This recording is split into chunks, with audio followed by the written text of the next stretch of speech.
There was a shocking undercover video that was released yesterday by Project Veritas, and frankly, it confirmed what many of us suspected. We do have patients who are starting as young as 8, 9, so we do have folks on the younger side. You heard that correctly, folks. I hope you were able to hear that. But basically, we have clinics now that consider children as young as 8 years old as being eligible for transgender surgeries and hormones and the like. And now remember, the National Health Services of other countries like Norway and Sweden, Finland, France, the UK, all of these took a look at these practices that in essence are just mutilating children. And all of those countries put pause on this. And quite frankly, that is the natural conclusion. That is a good faith assessment of what the evidence is showing. Let's look at the evidence.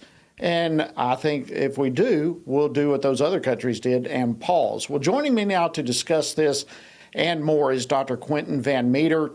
He's a pediatric endocrinologist and the former president of the American College of Pediatricians, as well as an associate clinical professor of pediatrics at Morehouse School of Medicine. Dr. Van Meter, welcome to Washington Watch. Glad to have you back on the program. Always glad to be back. Thanks for having me. Well, it's our honor indeed. Okay, let's talk about this. You were actually interviewed in this expose, which is just the first part in a series that we'll be seeing, I'm sure, in the weeks to come. But overall, give me your reaction to this undercover journalism from Project Veritas. Well, thank goodness there are individuals who are clever enough to get in behind the tents, if you will, and open the walls of these sort of dark places where children are sent to be, quote, fixed, unquote.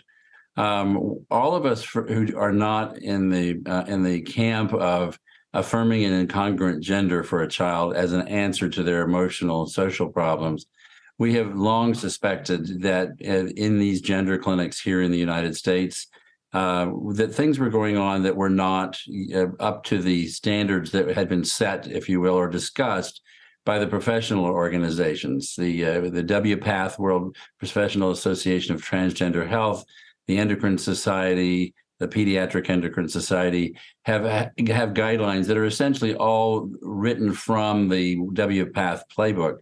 But they all say right up front that the most important thing that you do for the child is to evaluate their mental health and make sure that they are absolutely and utterly sound of mind, that they are not clouded with anxiety and depression to the point where they are grasping for help and will just go in any direction at all to solve what they think is the answer to, to go to the answer to their problems.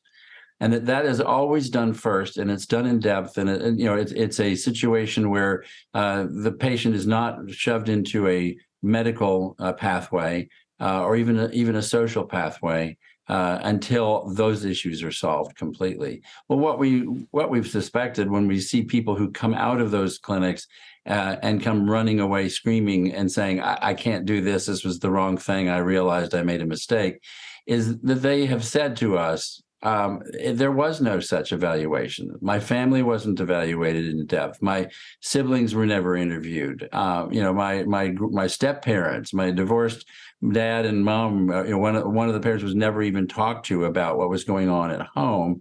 I have all these issues. I was fondled by my uncle, and no one even dared to ask that situation. Things like that come out that are so important and they're glossed over in these clinics, and hormones are given literally sometimes at the first visit, as you will see in the Project Veritas video.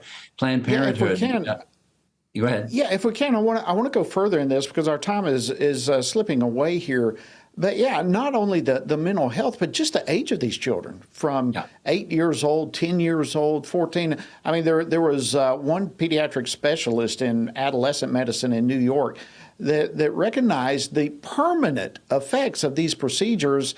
And this particular person was dealing with a 14-year-old. Let me hit this clip and again, get your reaction to this. Cross-gender hormones, testosterone in this case, do have some permanent effects, and so I need the patient to be mature enough to make a relatively informed decision. I get it that there are some 14-year-olds that are not, mature, but generally speaking, they usually are pretty good. So we're not just talking about mental health stability, if you will, but just maturity of children being able to make massive decisions like this, the consequences of which carry with them the rest of your life. Your thoughts on that? Well, there's no way an adolescent can wrap their head around infertility, complete lack of sexual function. The patients that have come to see me who are wishing so hard to go this pathway really believe that they can change their bodies into the opposite sex and function as the opposite sex. And they don't realize that no surgical procedure has been developed to create functioning sexual organs of the opposite sex that work in the way that brings normal sexual function and satisfaction. No 14-year-old has a concept of, I don't want to have children. You ask any 14-year-old, they're not going to want to have children. They're very self-centered and can't think past the tip of their nose. And that's, even the smart ones, even the ones who maybe make a wonderful financial decision about putting money into savings instead of squandering it. That's a great thing, but that does not show that they understand the consequences of harming their body for the rest of their lives. Absolutely. Now, what do you say about these other countries that I referenced a little while ago? So many other countries in Europe in particular are looking at the evidence, and this whole child mutilation they are seeing as the wrong path to go down. And yet we continue doing it here in our own country, in our own society, our medical society. What's wrong with the United States in terms of us not being able to look at the science, look at the evidence, and make appropriate decisions in accordance with what the science tells us? Well, what's happened is that the transgender population has become a cause célèbre for civil rights. Our government, unfortunately, is pushing very hard to equate gender as biologic sex in terms of its importance and its innate nature. And by doing that, the really significant politically left-wing activists are grabbing a hold of this and making it a civil right as strong as race. And no one wants to go against that and go backwards in time to do things that were really biologically based, and no discrimination should be tolerated. So we're all put into a camp of being bigots and haters, those of us that will not recommend that these things move forward. So it has really jumped to a quantum leap up into political pressure, and it's very hard to discuss this and get any dialogue going at all. Where the dialogue is squashed at every turn. Well, I think you hit it on the head. The issue is it has become a political discussion rather than a scientific one. And no doubt in my mind, even some of the videos that are coming forth reveal this, that there are some within the medical community who have a lot of question marks about this, but they're fearful of coming public and saying something about it. And we're going to have to keep a very close pulse on this as we go further into it. But thank you, Dr. Van Meter. Always great to have you on the program. Thank you for your leadership on this issue, and greatly appreciate you coming on Washington Watch this evening. Thank you very much for having me.